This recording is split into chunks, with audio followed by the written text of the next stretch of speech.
আসসালামু আলাইকুম। মিসবাহ অ্যাকাউন্টিং পয়েন্টের পক্ষ থেকে সবাইকে স্বাগত। আজকে হিসাব বিজ্ঞানের একটি গুরুত্বপূর্ণ অধ্যায় করতে যাচ্ছি।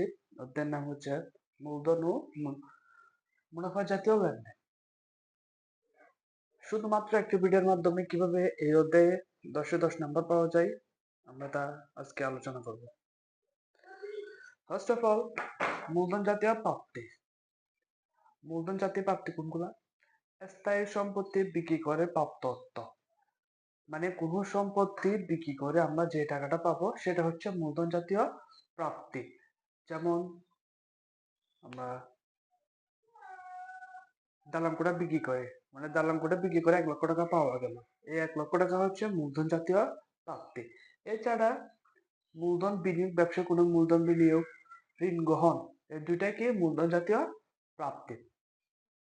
সেকেন্ড অফ অল, মূলধন জাতীয় আয়। মূলধন জাতীয় আয় কি? স্থায়ী সম্পত্তি বিক্রি করে প্রাপ্ত লাভ। স্থায়ী সম্পত্তি বিক্রি করে প্রাপ্ত লাভ, মানে সম্পত্তি বিক্রি করে যে টাকাটা লাভ হবে সেটা মূলধন জাতীয় আয়। এটা কি দেখো তো? প্রাপ্ত অর্থ। মনে করো একটা আসবাবপত্র বিক্রি করছে 1 লক্ষ টাকা, যার ক্রয় মূল্য 80,000 টাকা, তো লাভ পাইছে কত টাকা? 20,000 টাকা। এই 20,000 টাকাটা কি? মূলধন জাতীয় আয়। তৃতীয় নম্বর কি? মূলধন জাতীয় ব্যয়। মূলধন জাতীয় ব্যয় কোনগুলা? স্থায়ী সম্পত্তি ক্রয়। স্থায়ী সম্পত্তি ক্রয় গুলো কি? মূলধন জাতীয় ব্যয়। কি কি? আসবাবপত্র ক্রয়, যন্ত্রপাতি ক্রয়, দালান কোঠা ক্রয়, এগুলো কি? মূলধন জাতীয় ব্যয়।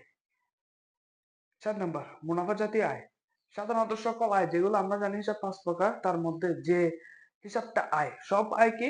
মুনাফা জাতীয় প্রাপ্তি বা মুনাফা জাতীয় আয়। এখন এখানে প্রশ্ন, আয় কোনটা হবে, প্রাপ্তি কোনটা হবে? সকল আয় কিন্তু কি? আয় এবং প্রাপ্তি। কিন্তু যদি লেখা থাকে লভ্যাংশ প্রাপ্তি 1,000 টাকা, যার মধ্যে 500 টাকা বিগত বছরের বা আগের বছরে, এই বিগত বছরের আগের বছর টাকাটা কোথায় আসবে না? আয়ে আসবে না। পুরো যে টাকাটা আসবে সেটা হবে প্রাপ্তি, আর যেটা বিগত বছর আগের বছর টাকাটা বাদ দেওয়ার পর যে টাকাটা থাকবে সেটা হবে আয়। ঠিক সেম মুনাফা জাতীয় ব্যয়, সেম, মানে সকল ব্যয় কি? মুনাফা জাতীয় ব্যয় এবং মুনাফা জাতীয় প্রদান। কিন্তু বিগত বছরের আর আগের বছর টাকা কোথায় আসবে না? মুনাফা জাতীয় ব্যয়ে আসবে না। তারপর 6 নম্বর আছে বিলম্বিত মুনাফা জাতীয় ব্যয়। এই তিনটা মুখস্থ করলে হবে।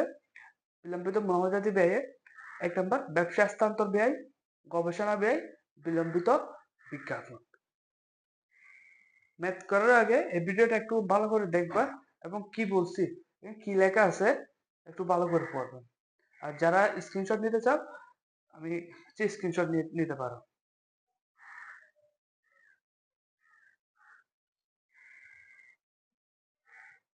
আজকের ভিডিও এতটুকু।